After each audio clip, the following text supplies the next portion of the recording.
"Get this janitor off the executive floor before the investors see him."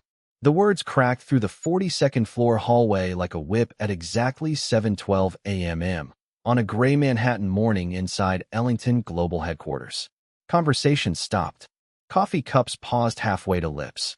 And near the polished glass wall overlooking the East River, a man in a Navy maintenance uniform slowly lifted his eyes from a rolling cleaning cart without saying a word.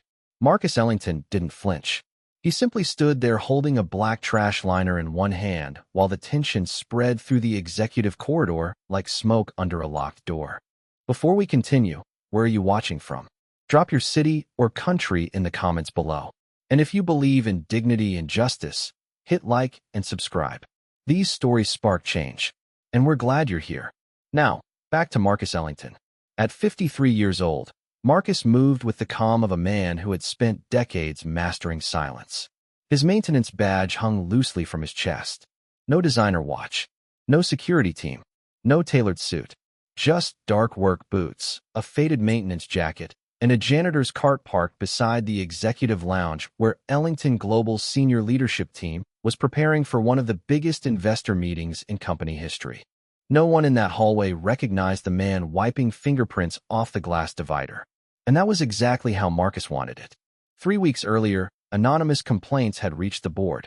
Reports about humiliation, executive misconduct, abuse toward lower-level employees, assistants quitting without notice, receptionists crying in stairwells, maintenance staff ignored like furniture. Marcus had read every report himself at 2 in the morning from his penthouse office overlooking Central Park. By sunrise, he made a decision nobody saw coming. He would walk into his own company disguised as the lowest employee in the building. And now here he was, watching, listening, measuring every word. "I said move the cart," CFO Daniel Mercer snapped again as he stepped out of the conference room adjusting silver cufflinks that probably cost more than most employees' monthly rent. Daniel was 48, sharp jawline, perfect haircut, expensive navy suit tailored within an inch of arrogance. He didn't even look directly at Marcus when he spoke. He looked through him. "Investors arrive in less than an hour," Daniel continued. "This floor should look premium, not like a bus station restroom." A few executives laughed quietly behind him. Marcus slowly pulled the cleaning cart closer to the wall without responding. His silence seemed to irritate Daniel more than an argument would have. Across the hallway, COO Victor Kane leaned against the marble counter holding an espresso. Tall, loud, the kind of executive who treated cruelty like confidence. "You know what the problem is with this company now?" Victor said loudly enough for everyone nearby to hear. "We've gotten too soft. Everybody thinks they belong in executive spaces." He glanced directly at Marcus. "Even janitors." Another round of laughter. Sharp, comfortable, practiced. Marcus continued wiping the glass. His face revealed nothing, but his eyes missed nothing. Near the reception desk, 26-year-old executive assistant Rachel Turner lowered her gaze awkwardly. She had been with Ellington Global for less than 9 months and already learned something dangerous about the 42nd floor. People stayed quiet to survive. Rachel watched Victor casually toss a used napkin onto the carpet directly beside Marcus's cart. "Missed a spot," Victor smirked. Marcus looked down at the napkin, then calmly bent to pick it up. The hallway grew strangely still for half a second. Not because of the napkin, because of the way Marcus moved. Slow, controlled, unbothered, like a man choosing patience instead of accepting humiliation. Daniel checked his Rolex. "Unbelievable," he muttered. "Facilities really sends anybody upstairs now." Marcus finally spoke. His voice was low, steady. "I'm just doing my job, sir." Daniel scoffed immediately. "Then do it quieter." The words landed harder than shouting would have. Around them, junior staff pretended to focus on tablets and emails while secretly listening. Nobody interrupted. Nobody challenged the executives. Because on the 42nd floor, power traveled downward like gravity. And everybody knew who controlled promotions, bonuses, and careers. Marcus pushed the cleaning cart toward the executive lounge entrance. The polished wheels rolled softly over imported Italian flooring worth nearly $300 per square foot.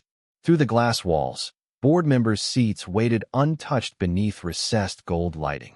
The entire floor smelled like dark roast coffee and expensive cologne. Every inch of the space projected authority.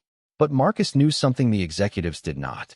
Buildings always reveal the truth eventually, especially when powerful people think nobody important is watching. As Marcus replaced the trash liner near the conference room, Victor deliberately stepped backward and bumped into the cart hard enough to knock over a bottle of cleaning solution. It spilled across the marble floor in a wide streak. "Jesus," Victor barked theatrically. "Can you be any more careless?" Marcus looked at the spreading liquid, then back at Victor. Calm. Silent. Rachel noticed something then. Victor was smiling. He had done it on purpose. Daniel shook his head dramatically. This is exactly why clients hate seeing service staff wandering around upstairs. He looked toward Rachel. "Call facilities after the meeting. Tell them I don't want this guy assigned to executive floors anymore." Rachel hesitated. "Sir, I think he's already scheduled here all week." Daniel's eyes narrowed. "Did I ask for excuses?" "No, sir." Marcus crouched calmly and began wiping the floor with a towel from the cart. Victor took another sip of espresso while watching him. "You know," Victor said casually, "my father used to tell me something. If a man spends his life cleaning floors, eventually he starts thinking on the level of the floor." Another executive chuckled under his breath. Rachel visibly winced. But Marcus never reacted outwardly. He simply stood again, folded the towel carefully, and placed it back into the cart with precise movements that somehow felt more dignified than everyone around him in $1,000 suits. The silence bothered Daniel now. "What?" Daniel snapped. "You got something to say?" Marcus met his eyes for the first time. The hallway seemed to tighten around that moment. "No, sir," Marcus answered quietly. "Not yet." Something about those two words made Rachel glance up sharply. "Not yet." Daniel rolled his eyes dismissively and walked toward the boardroom doors. Victor followed behind him, still smirking. "Make sure the hallway shines before investors get here," he called back over his shoulder. People judge companies by what they see first. Marcus watched the executive team disappear into the conference room, then slowly turned his gaze toward the giant silver company logo mounted on the far wall. Ellington Global. His company. His name. His building. His vision built from nothing 27 years earlier inside a one-bedroom apartment in Queens after years of working overnight maintenance jobs while attending business classes during the day. And now strangers in tailored suits were ordering him around inside the empire he created. Rachel stepped closer carefully once the hallway emptied. "Sir," she whispered awkwardly. Marcus glanced toward her. "You okay?" For the first time that morning, Marcus gave the faintest hint of a smile. "Tired. Knowing. Controlled. I've been called worse," he said softly. Rachel looked uncomfortable. They shouldn't talk to people like that. Marcus studied her quietly for a second. Most employees avoided eye contact with janitors. Rachel hadn't. "What's your name?" he asked. "Rachel Turner." Marcus nodded once like he intended to remember it. Down the hallway, elevator doors opened with a soft chime. More executives arrived carrying laptops and coffee trays while discussing investor projections worth billions. None of them noticed Marcus watching every interaction with frightening patience. But somewhere beneath the polished marble and corporate smiles, something had already begun shifting inside Ellington Global. And nobody on the executive floor realized the quiet janitor beside the glass wall was about to become the most dangerous man in the building. The 42nd floor no longer sounded like a workplace. It sounded like a kingdom where certain people believed they were untouchable. At 7:46 a.m., the executive corridor buzzed with low conversations, clicking dress shoes, and the constant vibration of phones carrying numbers large enough to change markets before lunch. Marcus Ellington pushed his cleaning cart slowly past the glass conference room while executives moved around him like he was part of the furniture. Nobody greeted him. Nobody thanked him. Most did not even look at him. And that was exactly what Marcus was studying. Daniel Mercer stood near the digital presentation screen reviewing investor notes with two vice presidents, while Victor Kane leaned against the espresso station laughing about a private golf membership in the Hamptons. The air smelled like fresh coffee, expensive cologne, and quiet arrogance. Rachel Turner sat near the end of the reception desk organizing briefing packets, but every few seconds her eyes drifted toward Marcus. Something about him still bothered her. Not because he looked dangerous, because he looked completely unafraid. Most maintenance staff avoided eye contact on executive floors. Most moved quickly, spoke softly, and disappeared before executives noticed them. Marcus did none of those things. He moved with patience, deliberate patience, like a man who belonged exactly where he stood. Victor suddenly snapped his fingers toward Marcus without even saying excuse me. Hey, maintenance. The hallway quieted slightly.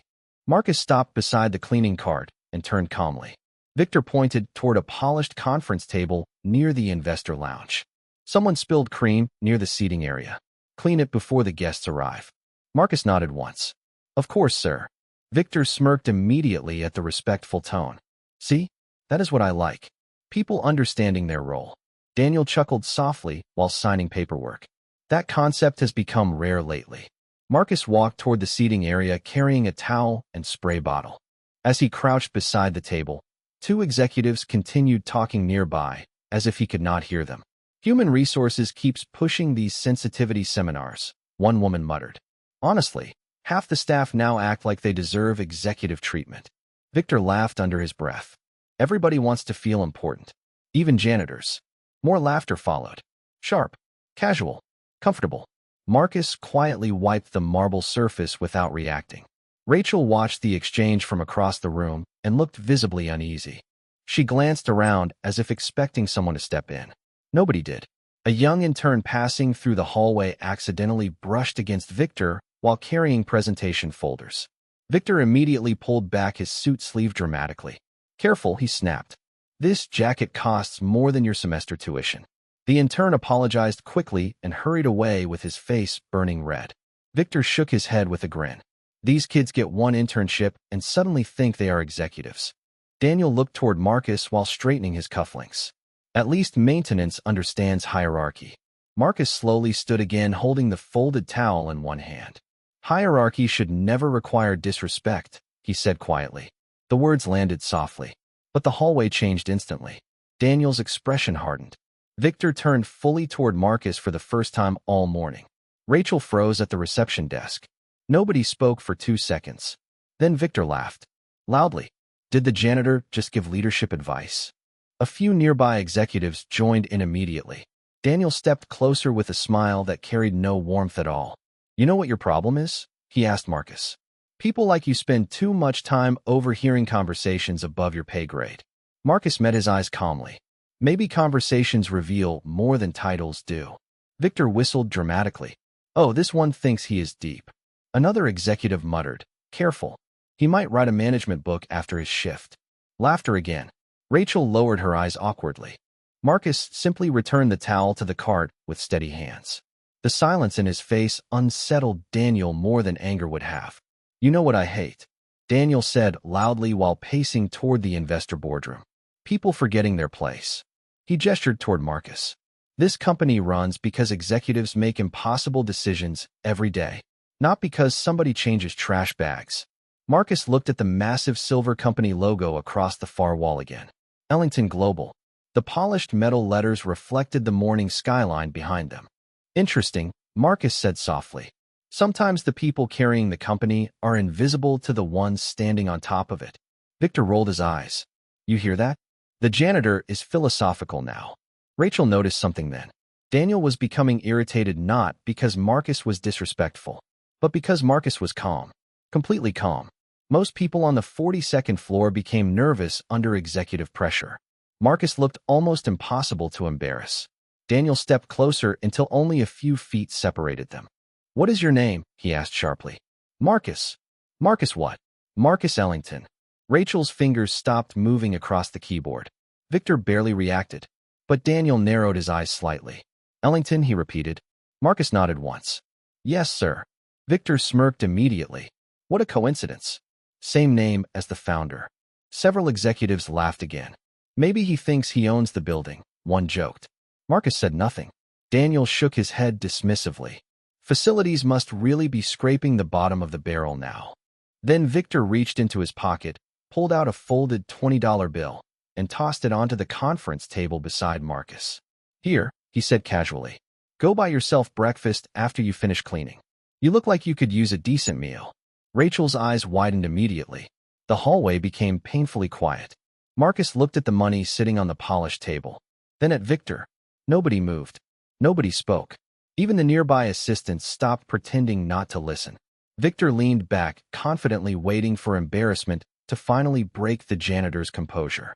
But Marcus simply picked up the bill carefully and walked toward Victor with slow, measured steps. He placed the folded money directly back into Victor's breast pocket without wrinkling the expensive suit. "Keep it," Marcus said quietly. "You may need it more than I do." The hallway froze. A vice president nearly choked on his coffee. Rachel stared openly now. Victor's smirk disappeared instantly. Daniel stepped forward with sharp disbelief written across his face. "Excuse me," Victor snapped. Marcus adjusted the cleaning gloves in his hands calmly.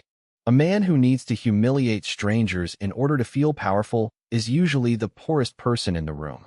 Complete silence. Heavy silence. The kind that presses against walls. Victor's jaw tightened immediately. "You are out of line." Marcus tilted his head slightly. "Am I?" Daniel looked furious now. "You know what? I am done with this. Security should have removed you an hour ago." Rachel spoke before she could stop herself. "Sir, he has not done anything wrong." Every executive head turned toward her instantly. Daniel's expression darkened. "Did anybody ask for your opinion, Rachel?" "No, sir." "Then stay in your lane." Rachel swallowed hard and looked back down at her desk. Marcus noticed the humiliation cross her face for only half a second before she forced herself still again. He had seen that look before. Employees surviving environments where dignity became dangerous. Victor straightened his jacket aggressively. This is exactly what happens when lower staff get too comfortable around leadership. Marcus folded another towel with almost surgical precision. Leadership built on fear usually collapses loudly. Daniel laughed once without humor. "You really think you are smarter than everybody here?" Marcus looked around the executive floor slowly. At the glass offices, the polished marble, the expensive artwork lining the walls. Then back at Daniel. "No," he answered calmly. "I just think character becomes obvious when people believe there are no consequences." Rachel felt a chill run through her chest at those words. Because Marcus did not sound angry. He sounded certain.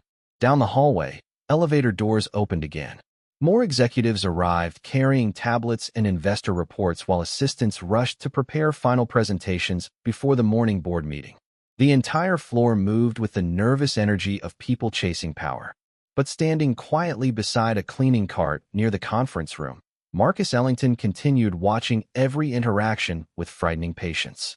And somewhere beneath the polished image of Ellington Global, the cracks were beginning to show. By 8:03 a.m., the executive floor had transformed into a performance stage for power. Investors were scheduled to arrive in less than 30 minutes, and every executive inside Ellington Global suddenly moved with artificial urgency. Assistants rushed between offices carrying tablets and briefing folders while department heads adjusted ties and rehearsed talking points near the glass conference room. But beneath the polished surface of the 42nd floor, something uglier had started spreading through the air. It began with small commands, sharp tones, fingers snapping across hallways. The kind of behavior people only reveal when they believe certain workers are beneath them. Marcus Ellington pushed his cleaning cart slowly past the executive lounge, while conversations stopped briefly around him like cold drafts moving through a room. Daniel Mercer stood near the investor presentation wall reviewing market projections with Victor Kane and two senior directors. The moment Marcus rolled past, Victor glanced toward the floor beside his Italian leather shoes and frowned dramatically. "Unbelievable," he muttered loudly. "There is dust here." Marcus stopped calmly. The marble floor beneath Victor looked spotless. Marcus knew it. Rachel Turner knew it too from across the reception desk. But Victor pointed anyway. "Well," Marcus looked down once before answering quietly. "I can clean it again, sir." Victor smirked immediately. "That is what I thought." Daniel barely looked up from his tablet. People only improve when standards stay high. Marcus crouched slowly beside the floor with a microfiber cloth while several executives watched with amused expressions.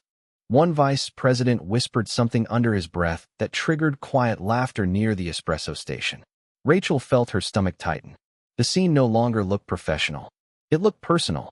Marcus polished the exact same spot for nearly 10 seconds before standing calmly again. Victor nodded once like a king approving service from a servant. "Better." Marcus returned the cloth to the cart carefully. No anger. No argument. Just silence. And somehow that silence continued making the executives more uncomfortable than open defiance would have. Daniel suddenly pointed toward the conference room doors. Actually, before you disappear, bring coffee upstairs for the investor lounge. Rachel looked up immediately. Sir, catering already delivered coffee. Daniel shrugged casually without turning toward her. Then he can refresh it. Victor grinned. Yes, let us keep the janitor busy. Marcus met Daniel's eyes for a brief second.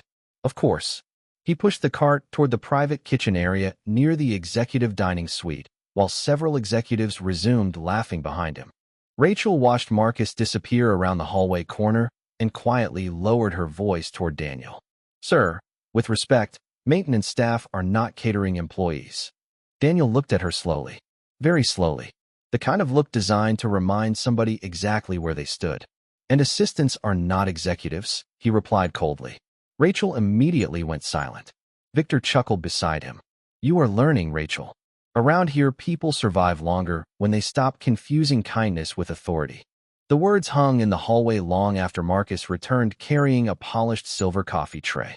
Fresh coffee steamed beneath recessed lighting, while expensive ceramic cups rattled softly with each careful step. The executive floor suddenly smelled stronger with roasted espresso and tension. Marcus placed the tray neatly onto the investor refreshment counter without spilling a drop. Your coffee, sir. Victor glanced at the tray and shook his head immediately. No, bring it inside. He pointed toward the executive boardroom, where 12 leather chairs surrounded a custom walnut conference table worth nearly $80,000. Marcus lifted the tray again calmly and entered the boardroom while conversations paused around him. Several board advisors looked uncomfortable watching a maintenance worker suddenly carrying refreshments into a senior investor meeting. But nobody questioned it. Nobody interrupted. Marcus moved toward the center table carefully. Then Victor leaned sideways at exactly the wrong moment, and his elbow struck one of the cups. Coffee splashed across the conference table and dripped onto the polished floor. The room froze instantly. Rachel inhaled sharply from outside the glass wall because she saw what really happened. Victor had done it on purpose. Jesus Christ. Victor snapped theatrically while jumping backward. Are you serious? Marcus looked down at the spilled coffee, then at Victor. Calm. Silent. Daniel immediately joined the performance. This is exactly why service staff should stay off executive floors. One investor shifted awkwardly in his seat. Another quietly checked his phone like he wanted no part of the situation. Marcus reached for a towel from the side cart near the wall. I apologize for the inconvenience. Victor laughed under his breath. Inconvenience. He looked around the room dramatically. This meeting involves 8-figure decisions, and now the room smells like burned coffee because somebody could not carry a tray correctly. Rachel could feel heat rising into her face. Marcus knelt beside the spill and carefully cleaned the dark liquid from the polished table edge while executives watched him in complete silence. Then Victor did something that changed the energy of the entire room. He removed another folded $20 bill from his pocket and dropped it directly beside the coffee stain. There, he said casually. Extra tip for exceptional service. A few executives laughed again, but this time the laughter sounded thinner, less confident. One investor near the window quietly frowned. Marcus looked at the bill resting beside the coffee stain. For 3 long seconds, he said nothing at all. Then he slowly stood, picked up the folded money, walked directly toward Victor, and placed it back onto the conference table in front of him. A man should never pay somebody to surrender their dignity, Marcus said quietly. Complete silence swallowed the room. Victor's smile disappeared instantly. Daniel looked furious now. That is enough. Marcus met his eyes calmly. I agree. Rachel stared openly from outside the boardroom glass. The air inside the conference room no longer felt corporate. It felt dangerous. Not because Marcus was angry, because he looked completely in control. Daniel stepped closer. You are forgetting who you are talking to. Marcus answered immediately. No, I think that is the problem here. You forgot who you were talking to. Several executives exchanged nervous glances. Victor scoffed loudly, trying to regain control of the room. Listen to this guy. Somebody working maintenance suddenly thinks he belongs in executive conversations. Marcus turned his gaze slowly toward the skyline beyond the glass wall. Manhattan stretched beneath the morning clouds like steel and ambition carved into concrete. 27 years earlier, Marcus had cleaned office buildings 2 blocks away while studying financial reports during overnight shifts because he could not afford business school tuition. He remembered managers refusing to use his name, executives dropping trash beside freshly cleaned floors without looking at him, men in expensive suits assuming a janitor could not possibly understand business. And now here he stood inside the empire he built from nothing while executives mocked him in his own boardroom. Marcus looked back toward Victor. "Interesting thing about buildings," he said softly. "The people at the bottom usually know more about the structure than the people standing at the top." Daniel laughed sharply without humor. "You know what? I am done entertaining this. Rachel." She looked up immediately from outside the glass doors. "Yes, sir." "Call security. Right now." The room shifted instantly. Rachel hesitated. "Sir." Daniel's voice hardened. "Now." Rachel looked toward Marcus helplessly. But Marcus simply adjusted the sleeve of his maintenance jacket and gave the smallest nod imaginable. Calm. Patient. Certain. Rachel slowly reached for the phone with trembling fingers while silence pressed against every wall of the executive floor. And somewhere beneath the polished image of Ellington Global, the collapse had already started. At 8:17 a.m., the tension on the 42nd floor became impossible to hide behind polished smiles and executive language. The investor meeting was now less than 15 minutes away, yet nobody inside the boardroom seemed focused on market projections anymore. Every eye kept drifting back toward the quiet maintenance worker standing beside the coffee station with impossible calm written across his face. Marcus Ellington rested both hands lightly on the handle of the cleaning cart, while Daniel Mercer stood near the conference table, visibly fighting irritation. Victor Kane paced near the glass wall, overlooking Manhattan with the restless energy of a man losing control of a room he believed belonged to him. Rachel Turner still held the office phone near the reception desk, but had not dialed security yet. Her fingers hovered uncertainly above the keypad. Something inside her refused to move. Marcus noticed immediately. "You should do what he asked," he said quietly without even looking toward her. Daniel smirked. At least he understands authority now. But Rachel could not shake the strange feeling pressing against her chest. Nothing about Marcus matched the image of a nervous maintenance worker trapped on the executive floor. His posture remained too steady, his voice too controlled. Even the way he observed people felt different. He looked like somebody memorizing the room rather than surviving it. Victor suddenly pointed toward the hallway doors. "Actually, before security gets here, have him clear the executive elevators too. Investors do not need to walk past janitorial carts." Marcus nodded once and slowly pushed the cart toward the private elevator corridor near the far end of the floor. Rachel watched him disappear around the corner before finally lowering the phone without calling anyone. Daniel noticed immediately. "What are you doing?" Rachel swallowed carefully. "Security is assisting downstairs arrivals right now." Daniel narrowed his eyes. "Then call again." "Yes, sir." But she still did not move. Across the hallway, Marcus entered the executive elevator corridor where soft recessed lights reflected against black marble walls. The space remained quiet compared to the tension building near the boardroom. For the first time all morning, Marcus stood completely alone. He slowly removed a cleaning cloth from the cart and bent near the chrome elevator panel. That was when Rachel saw it. His badge. The maintenance badge clipped near Marcus's jacket shifted sideways beneath the overhead lighting for less than 2 seconds. But it was enough. Rachel froze completely. Underneath the maintenance label sat a second layer embedded inside the badge casing. A silver strip with executive override clearance. Not temporary access. Not visitor status. Executive override. The highest building authorization level inside Ellington Global. Rachel stared hard toward the corridor, trying to convince herself she imagined it. But she had processed employee credentials for 9 months. She knew exactly what executive override looked like. Only 5 people in the entire company had that level of unrestricted building access. Daniel's voice suddenly cut through the hallway behind her. "Rachel." She jumped immediately. "Yes, sir." "Where is security?" Rachel quickly lowered her eyes. "On the way." Daniel shook his head impatiently and returned toward the conference room. Rachel looked back toward the elevator corridor. Marcus was still calmly cleaning fingerprints from the elevator panel like nothing unusual had happened. Her heart started beating harder. She quietly stood from the reception desk and walked slowly toward the hallway corner while executives remained distracted preparing investor documents. The closer she moved toward Marcus, the stranger the situation felt. Marcus looked up briefly as she approached. "Everything okay?" he asked softly. Rachel lowered her voice immediately. "Your badge." Marcus continued wiping the chrome panel. "What about it?" Rachel glanced nervously toward the boardroom before speaking again. "I saw the clearance strip." Marcus remained silent for a second. Then he folded the cloth carefully and placed it back into the cart. "Did you?" Rachel stepped closer. "Executive override access is restricted to senior leadership." Marcus met her eyes calmly. "That is true." Rachel felt a chill move through her chest. "Who are you?"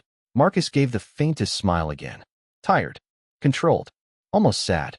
Right now," he answered quietly. "Apparently, I am a janitor." Rachel stared at him speechless. Down the hallway, Victor's voice echoed sharply from the boardroom. "Where is that maintenance guy? We still need the investor lounge reset." Marcus looked toward the sound calmly. Then back at Rachel. "You should go back before they notice you are gone." Rachel lowered her voice even further. "You are not who they think you are." Marcus studied her face carefully for a long moment. "Neither are they." Before Rachel could respond, elevator doors opened nearby with a soft metallic chime. Two senior investors stepped onto the executive floor wearing tailored gray suits while assistants hurried to greet them. Marcus immediately stepped aside with the cleaning cart, allowing the guests through first. One investor barely glanced toward him. The other nodded politely. "Morning." "Good morning, sir," Marcus replied. Rachel noticed something then. The older investor paused for half a second after hearing Marcus's voice. His expression shifted almost imperceptibly. Recognition flickered across his face before disappearing just as quickly. But the investor said nothing and continued toward the boardroom. Marcus quietly resumed polishing the elevator panel. Rachel's pulse quickened. Daniel approached from the conference room entrance looking impatient again. "There you are," he snapped toward Marcus. "Investors are arriving and the refreshment station still looks unfinished." Marcus turned calmly. "I already reset the station." Daniel scoffed. "Then check it again." Victor appeared behind him carrying a tablet and espresso cup. The moment he noticed Rachel standing near Marcus, his expression darkened slightly. Why is the assistant having conversations with maintenance staff during executive prep? Rachel straightened immediately. "I was just confirming the elevator schedule." Victor smirked without humor. "You are too smart to waste time talking to people who polish floors." Marcus watched the exchange silently. Rachel felt embarrassment rise into her face again, but this time something else burned beneath it too. Anger. Small at first, but growing. Victor pointed toward the investor lounge. "Move the cart. Now." The hallway looks cluttered. Marcus pushed the cart forward without protest. But as he passed Daniel, the edge of his badge clipped sideways again beneath the overhead light. Daniel glanced down absent-mindedly, then stopped walking. His eyes narrowed briefly. "What is that?" Marcus looked toward him calmly. "What is what?" Daniel pointed vaguely toward the badge. "Your access strip." Rachel stopped breathing. Marcus adjusted the badge smoothly against his jacket. "Temporary building authorization." Daniel studied him for another second before dismissing it with a shrug. "Facilities should not hand out executive clearance to cleaning crews." Victor laughed immediately. Maybe he is secretly running the company. Several executives nearby chuckled under their breath. Marcus continued walking silently toward the investor lounge. But Rachel noticed Daniel glance back once more toward the badge with lingering uncertainty. The crack had formed now. Small, barely visible, but real. Across the executive floor, conversations resumed while investors settled into the boardroom and assistants distributed financial packets worth billions of dollars. Yet beneath the polished routine, tension had shifted into something heavier. Because for the first time all morning, somebody inside Ellington Global had started asking the right question. Not who the janitor was pretending to be, but why a man with executive override clearance was pushing a cleaning cart through his own building. At 8:26 a.m., the investor boardroom looked perfect from the outside. Glass walls polished without a fingerprint. Financial reports stacked with military precision. Fresh espresso steaming beneath recessed lighting. Manhattan glowing silver beneath low morning clouds beyond the 42nd floor windows. But inside Ellington Global, perfection had already started cracking beneath the surface. Marcus Ellington stood near the executive lounge replacing empty water glasses while conversations drifted around him in low, controlled voices. Investors had fully arrived now. Senior executives moved carefully between charm and strategy, smiling harder than usual, laughing louder than necessary. Yet every few minutes, someone still glanced toward the quiet maintenance worker standing beside the refreshment table. Marcus could feel it. The discomfort, the uncertainty. Daniel Mercer noticed it too. That was why his irritation kept growing. Control mattered to men like Daniel, and Marcus's calm presence felt impossible to control. Victor Kane suddenly walked toward the lounge carrying another espresso. "You missed a glass," he said sharply without even checking first. Marcus looked at the counter. Every glass already sparkled beneath the light. "I will wipe it again." Victor smirked immediately. "Good answer." Marcus reached for the cloth without argument. Rachel Turner watched from across the hallway while pretending to organize investor packets. But her mind remained trapped on one detail she could not explain away. Executive override clearance. She had replayed the image in her head at least 20 times. There was no mistake. Only 5 people inside Ellington Global possessed unrestricted building access. The founder, 2 board members, legal oversight, and the chief executive officer himself. Yet somehow the quiet maintenance worker being humiliated across the executive floor carried the same authorization level hidden beneath his badge. Rachel glanced toward Marcus again. The more she observed him now, the stranger everything became. His posture, his language, the way investors unconsciously respected his space without realizing why. Even his silence felt different from ordinary silence. It carried weight. Near the conference room doors, Daniel reviewed financial projections with a private equity group, while Victor continued hovering around Marcus like cruelty itself had become entertainment. "You know," Victor said casually while watching Marcus clean the already spotless counter again, "my father used to own apartment buildings in Brooklyn." Marcus remained focused on the cloth in his hand. "Did he?" "Yes," Victor replied proudly. "He always said one thing about maintenance workers. If you give them too much respect, eventually they start confusing themselves with management." A few nearby executives chuckled quietly. Marcus folded the cloth carefully before answering. "Interesting philosophy." Victor grinned. "It worked." Marcus finally looked up. "For who?" The question landed softly but cut through the lounge like cold air. Victor's smile tightened slightly. Daniel noticed immediately and stepped closer again. "There seems to be confusion this morning about professional boundaries." Marcus met his eyes calmly.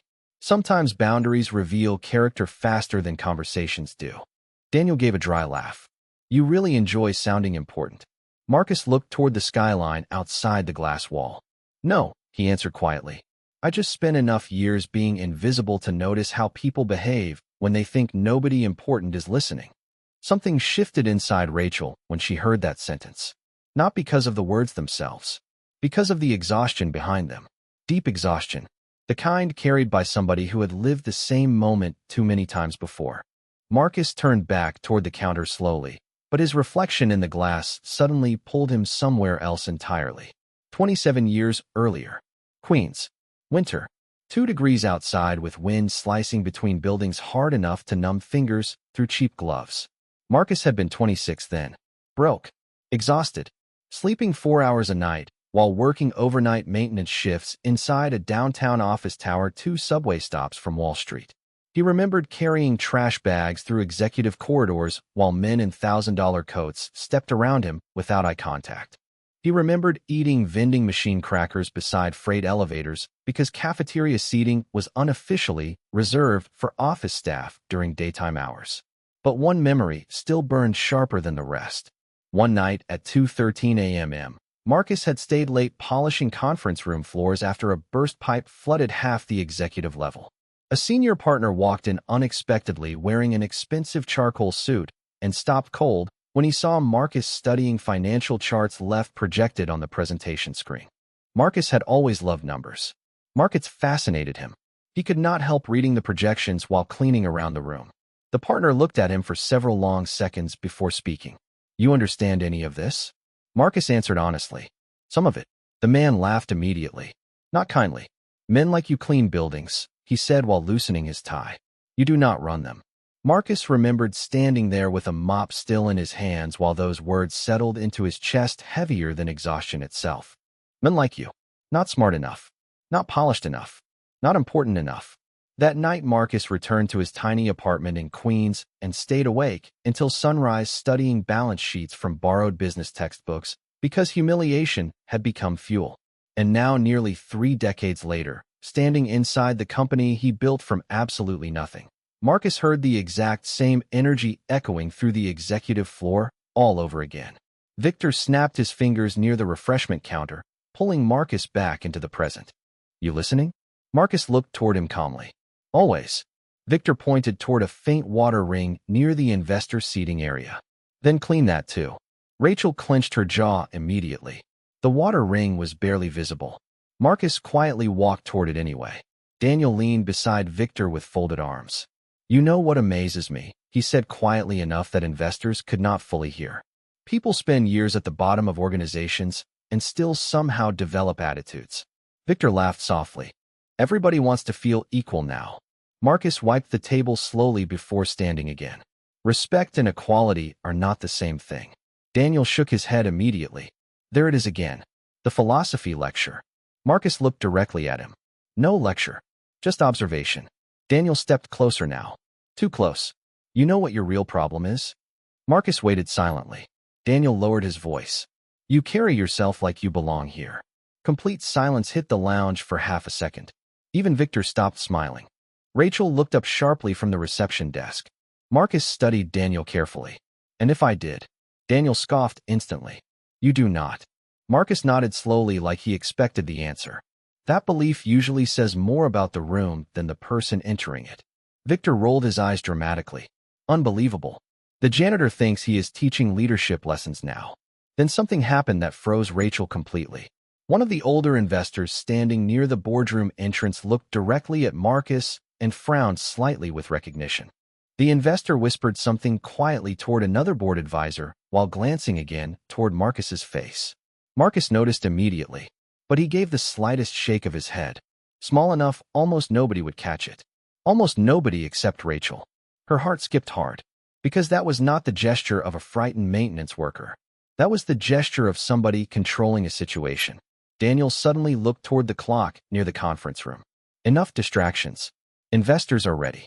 He pointed sharply toward Marcus. "After you finish resetting the lounge, stay out of executive areas unless somebody asks for you directly." Marcus adjusted the cleaning gloves in his hands calmly. "Understood." Victor smirked one final time. "Good. Maybe there is hope for hierarchy after all." Marcus watched them walk toward the boardroom while Manhattan reflected behind the glass walls like steel beneath storm clouds. Around him, assistants hurried through hallways carrying million-dollar projections while investors prepared for presentations that could shift stock markets before noon. But Marcus no longer looked at the executives. He looked at the company logo reflected across the polished marble floor. Ellington Global. His name. His building. His empire. And somewhere beneath the expensive suits and executive confidence, the truth was finally beginning to wake up.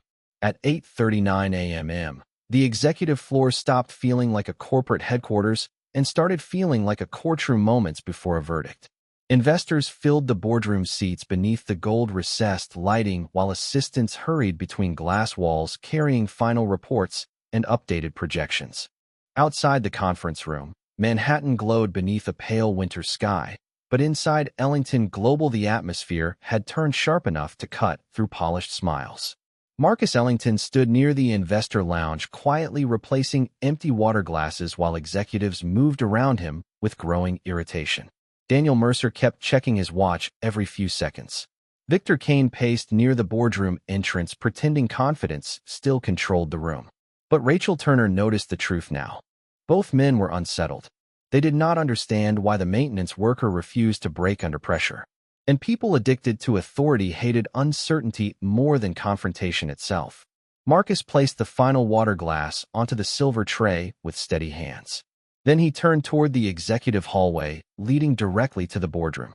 That was when Daniel saw him moving toward the investor entrance and immediately stepped forward. "Where exactly do you think you are going?" The hallway quieted instantly. Marcus stopped calmly. "The boardroom needs final preparation." Daniel laughed once without humor. "No, the boardroom needs executives. You stay out here." Victor approached beside him, adjusting the cuffs of his expensive charcoal suit. "Seriously, He muttered loudly enough for nearby investors to hear. Who keeps letting this guy wander into restricted areas? Marcus looked toward the glass conference room where investors were already seated around the walnut table. I have business in there. Victor smirked immediately. You hear that? He looked towards several executives nearby. The janitor has business with investors now. Quiet laughter spread again across the hallway, but this time the sound carried nervousness beneath it. Rachel stood frozen beside the reception desk, watching everything unfold. She could feel the tension building towards something irreversible. Marcus remained completely still. Please move aside, he said calmly. Daniel's expression hardened immediately. Excuse me. I said please move aside. Victor stepped directly into Marcus's path now. No, you do not belong in that room. The sentence hit the hallway with familiar cruelty. Investors inside the boardroom glanced toward the raised voices through the glass walls. Several assistants stopped walking altogether. Marcus looked directly at Victor. Interesting phrase. Victor folded his arms confidently. It is the truth. Marcus nodded slowly. Truth usually survives questions. Daniel scoffed. You know what? I am done with this conversation. He pointed sharply toward the elevator corridor. Go downstairs before security escorts you out. Marcus did not move. Not even an inch. Rachel felt her pulse quicken. The silence around Marcus had become terrifying now. Controlled silence. The kind that belonged to somebody choosing restraint instead of fearing consequences. Victor leaned closer with visible irritation. Did you not hear him? Marcus met his eyes calmly. I heard both of you very clearly. Then he stepped sideways toward the boardroom entrance again. That was the moment Daniel snapped. Enough. His voice cracked across the executive floor loud enough to silence every conversation nearby. You are a maintenance worker. Act like one. Marcus stopped once more. Daniel stepped closer, lowering his voice. People like you always make the same mistake. You get too comfortable around power and suddenly forget where you belong. Rachel visibly flinched hearing the sentence out loud. Several younger employees nearby exchanged uncomfortable glances. But nobody interrupted. Nobody challenged Daniel. The 42nd floor had spent years teaching employees that silence was safer than morality. Marcus looked toward the city skyline beyond the glass wall. Funny thing about power, he said softly. The people who talk about it the most usually understand it the least. Victor laughed sharply. This guy really thinks he is important. Marcus turned back toward him. No, I think dignity matters whether somebody cleans floors or owns buildings. The hallway fell silent again. One investor near the boardroom entrance slowly removed his glasses while staring harder toward Marcus now. Recognition continued flickering across faces inside the room like distant lightning nobody wanted to acknowledge yet. Daniel pointed toward the elevators again. Last warning. Marcus remained calm. Or what? Daniel opened his mouth to answer, but before he could speak, a new voice entered the hallway. Everything all right up here? Head of Building Security Thomas Reed stepped off the elevator wearing a dark gray security suit with an electronic tablet clipped to his belt. Thomas was 46 years old with the tired posture of a man who spent too many years solving other people's problems. He looked first toward Daniel, then Victor, then finally toward Marcus. The moment Thomas saw Marcus's face, something shifted subtly behind his eyes. Not shock. Recognition. Marcus noticed immediately. So did Rachel. Daniel walked straight toward Thomas. Perfect timing. Remove him from the executive floor immediately. Thomas frowned slightly. Remove who? Victor pointed directly toward Marcus. Him. He keeps trying to enter the investor meeting. Thomas looked back toward Marcus again. For one long second the hallway held its breath. Marcus said nothing. Thomas said nothing. Then Daniel snapped impatiently. Did you hear me? Thomas slowly cleared his throat. Sir, before I remove anybody, I need to verify authorization. Victor laughed. Authorization? He pushes a mop cart. Thomas looked toward Marcus's badge. Then his expression changed completely. Almost imperceptibly. But enough. Rachel saw it happen in real time. The moment Thomas noticed the hidden executive override strip beneath the maintenance label, his posture straightened immediately. Daniel crossed his arms impatiently. Well, Thomas hesitated. Sir, there may be some confusion. Victor scoffed loudly. There is no confusion. He is maintenance staff. Marcus calmly folded his hands behind his back. Thomas looked between Marcus and the executives carefully, like somebody walking across thin ice. I should probably contact executive administration before escalating this. Daniel stared at him in disbelief. Escalating this? He gestured angrily toward Marcus. He is trespassing inside executive operations. Marcus finally spoke again. Quiet. Steady. Am I? Victor stepped closer instantly. You know what your problem is? You think staying calm makes you equal to people in this building. Marcus looked directly at him. No. I think your treatment of people reveals exactly who you are when titles disappear. The words hit harder than shouting would have. Rachel could feel the hallway changing around them now. Assistants no longer looked away. Investors had stopped pretending not to listen. Even Thomas Reed seemed trapped between recognition and fear. Daniel pointed sharply toward the elevators again. Escort him downstairs. Now. Thomas did not move. Victor noticed immediately. What is wrong with you? Thomas lowered his voice carefully. Sir, I really think we should verify. Verify what? Daniel interrupted. That the janitor suddenly owns the company? The sentence echoed through the executive floor, followed by scattered nervous laughter. Marcus looked toward Thomas calmly, then toward the boardroom doors, then finally back at Daniel Mercer. Interesting question, Marcus said softly. The hallway froze. Daniel frowned slightly. Victor's smirk weakened. Rachel stopped breathing entirely. Marcus slowly reached into the pocket of his maintenance jacket and pulled out a black phone with polished silver edges. No rush. No anger. Just impossible calm. Then he unlocked the screen and quietly said 5 words that changed the entire atmosphere of the 42nd floor. Bring the board upstairs. Now. The entire 42nd floor seemed to stop breathing after those 5 words left Marcus Ellington's mouth. Bring the board upstairs. Now. No shouting. No dramatic movement. Just calm authority spoken into a black phone while Manhattan glowed silently beyond the glass walls of Ellington Global. For 3 long seconds, nobody moved. Daniel Mercer stared at Marcus like the sentence itself made no sense. Victor Kane gave a dry laugh first, trying to force confidence back into the hallway. This is unbelievable, he muttered loudly. The janitor thinks he can summon the board now. A few executives chuckled nervously beside him, but the sound lacked certainty. Rachel Turner stood frozen near the reception desk with her heart pounding hard enough to drown out every other sound on the floor. Thomas Reed from security remained completely still near the elevator entrance. His eyes never left Marcus's face. Marcus lowered the phone calmly and slipped it back into his maintenance jacket pocket. No explanation. No defense. Daniel finally scoffed loudly enough to restart the hallway noise. All right, I have had enough of this. He pointed sharply toward the elevator corridor again. Escort him downstairs immediately. Thomas hesitated. That hesitation changed everything. Victor noticed instantly. What exactly is your problem? Thomas cleared his throat carefully. Sir, I think we should verify. Daniel cut him off immediately. Verify what? His voice echoed across the executive floor. This man is maintenance staff. He does not belong near investors, board operations, or executive access. Marcus quietly adjusted the sleeve of his maintenance jacket.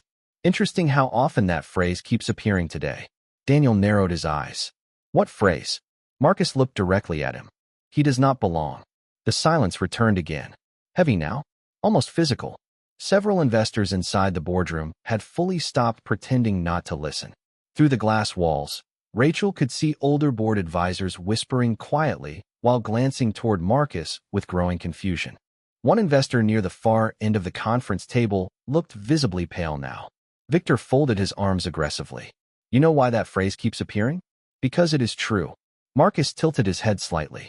And who decides that? Daniel stepped forward immediately. People who built this company. The words landed hard, but not the way Daniel intended. Marcus looked toward the silver Ellington Global logo mounted across the marble wall. His company name reflected beneath recessed lighting like steel beneath ice. Is that what you think happened here? He asked quietly. Victor laughed sharply. Do not start pretending you understand business. Marcus met his eyes calmly. Pretending can be dangerous. Eventually people forget who they really are. Rachel watched Daniel carefully now. Tiny cracks had started appearing beneath his confidence. Not fear exactly, but uncertainty. The kind powerful people experience when reality stops behaving the way they expected. Down the hallway, several assistants suddenly looked toward their phones at the exact same time. One young analyst frowned at her screen. Another executive quietly muttered, "What?" Daniel noticed immediately. "What is going on?" Nobody answered him at first. Marcus remained perfectly still beside the cleaning cart, while soft electronic notification sounds began spreading through the executive floor one after another. Phones vibrating, tablets lighting up, smart watches buzzing against expensive suit sleeves. Victor pulled out his own phone with visible irritation. "Why am I getting system alerts?" Rachel's screen lit up next. Internal access review initiated. Executive authorization update in progress. She looked up immediately toward Marcus. He said nothing. Daniel checked his device now, confusion darkening across his face. "What the hell is this?" Thomas Reed slowly stepped backward from the center of the hallway. He had spent 12 years working corporate security. He knew exactly what emergency authorization reviews looked like. And those alerts only triggered under one condition: executive intervention from the highest possible level. Victor looked furious now. Who initiated an access review during an investor meeting? Marcus calmly answered before anybody else could speak. "I did." Complete silence swallowed the hallway again. Daniel laughed immediately. Too loudly. Too quickly. "No, you did not." Marcus looked toward him quietly. "Did I not?" Another round of alerts exploded across nearby devices. Several executives checked their phones simultaneously. Rachel watched one vice president suddenly lose color in his face while reading an email notification. "My building access just changed," he whispered. Daniel grabbed his own phone harder now. "This has to be a system error." Marcus slowly walked toward the boardroom entrance while every eye on the executive floor followed him. Nobody tried stopping him this time. Even Victor hesitated now. Marcus stopped directly outside the glass conference room doors and looked toward the investors seated around the walnut table. "Good morning," he said calmly. Several board advisors immediately stood. Not all at once. Slowly, carefully, like people realizing they had almost walked into a storm without recognizing the clouds overhead.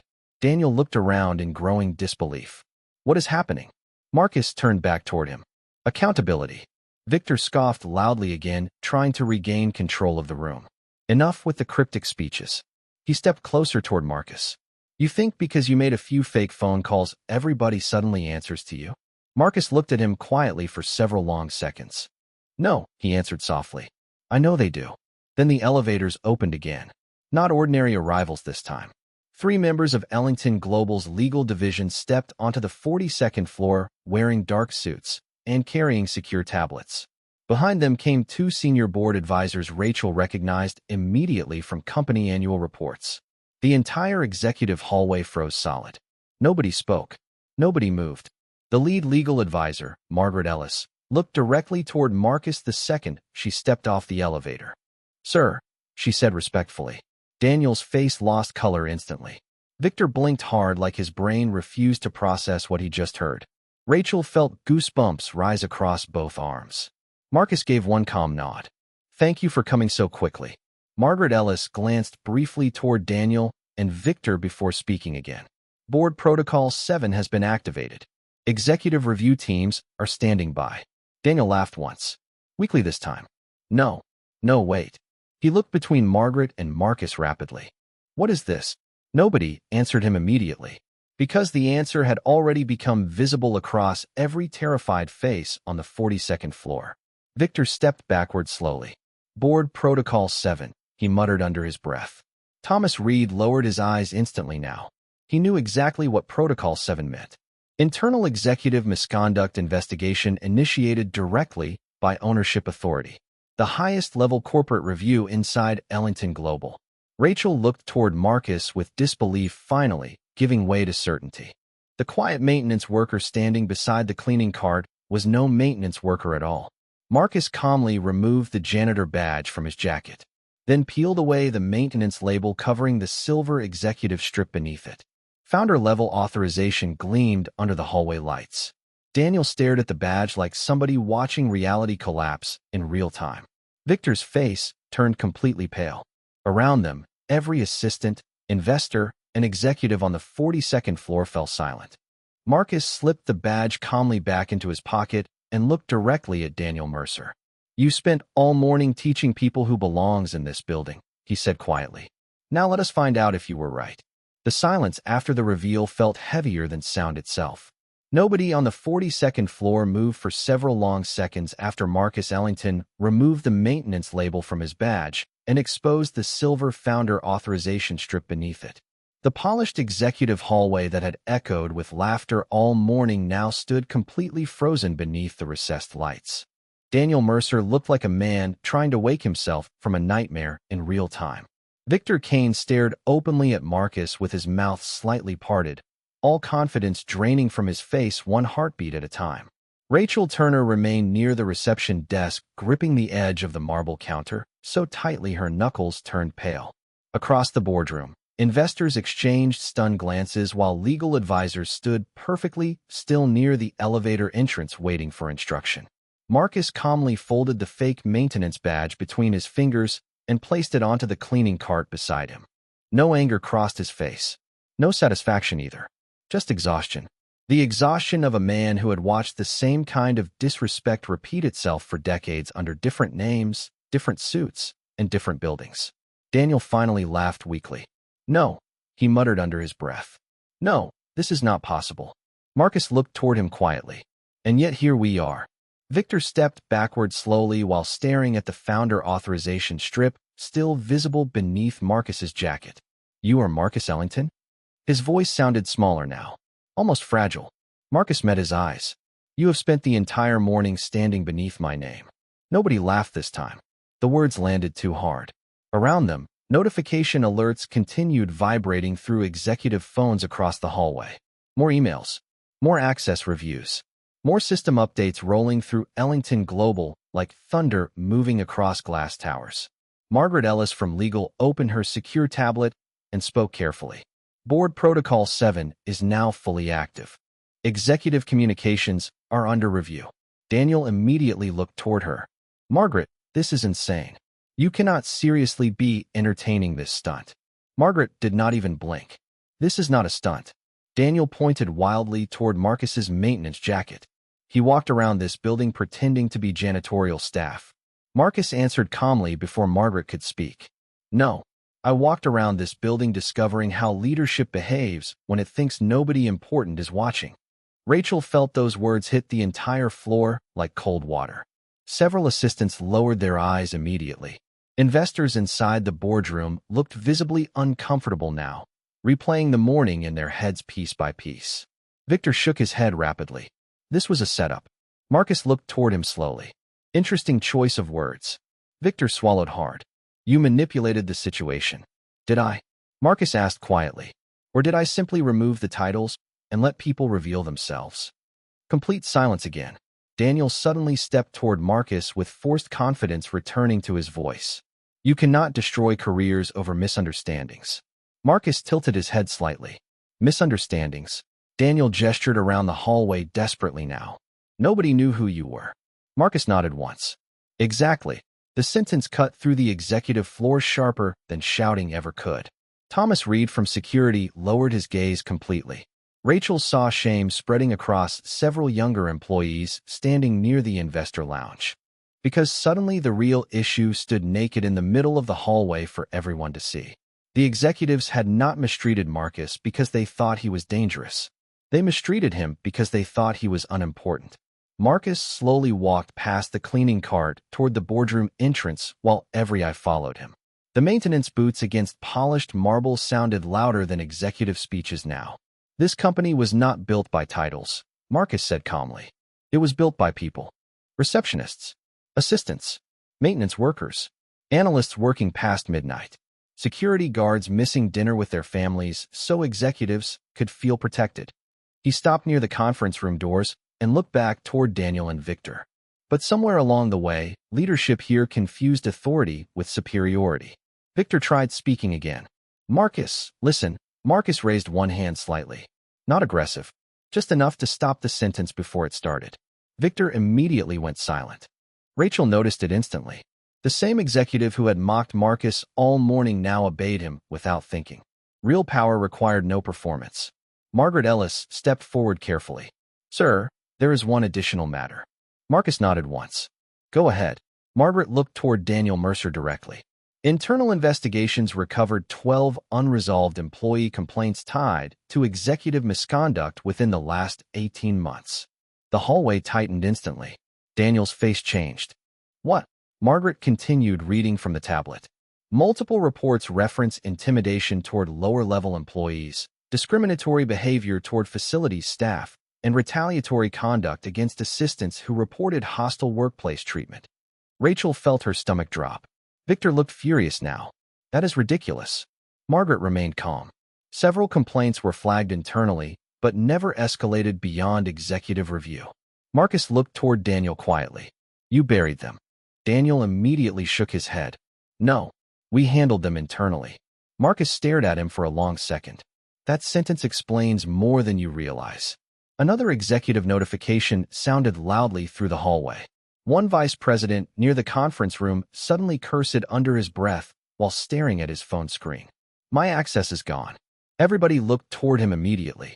The executive swiped his badge against the glass office door beside the hallway. The scanner flashed red. Access denied. A second executive checked his own credentials next. Red light. Access denied. Panic spread instantly through the floor like a crack racing across ice. What is happening? Victor demanded. Margaret Ellis answered calmly. Temporary executive restrictions, pending board review. Daniel stared in disbelief. You locked us out. Marcus looked toward the glass offices lining the executive hallway. No, he answered quietly. Your behavior did. Rachel watched the entire atmosphere collapse in real time. Hours earlier, executives had moved through the 42nd floor like royalty. Now they stood clutching disabled badges while assistants and analysts watched silently from every corner of the hallway. Power had shifted so completely, it almost felt physical. Marcus slowly removed the maintenance gloves from his hands and placed them onto the cleaning cart. Do you know what the most revealing part of today was? Nobody answered him. Marcus looked around the executive floor carefully. Not one person asked whether the janitor had dignity before deciding how to treat him. Daniel's voice cracked slightly now. Marcus, we can fix this. Marcus met his eyes calmly. Can you? Daniel opened his mouth, but nothing came out. Because deep down he already understood something terrifying. The collapse had started long before Marcus ever stepped onto the executive floor wearing a maintenance jacket. Today simply exposed it under brighter light. Victor looked toward Rachel suddenly, like a drowning man searching for support. Rachel, tell them this is being exaggerated. Rachel stared at him quietly for several seconds. Then she remembered the napkin thrown onto the floor. The insults. The coffee setup. The humiliation. The phrase people like you repeated over and over through the hallway all morning. She slowly shook her head. Victor's face fell completely. Marcus looked toward Rachel then. Not with triumph. With recognition. He had seen her silence turn into clarity. Around them, Manhattan continued glowing beyond the glass walls while executive alerts flashed red across phones and office scanners throughout the 42nd floor. And standing beside a cleaning cart in the middle of his own company, Marcus Ellington finally looked less like a janitor and more like what he had been all along. The man who built the building everyone else thought they owned.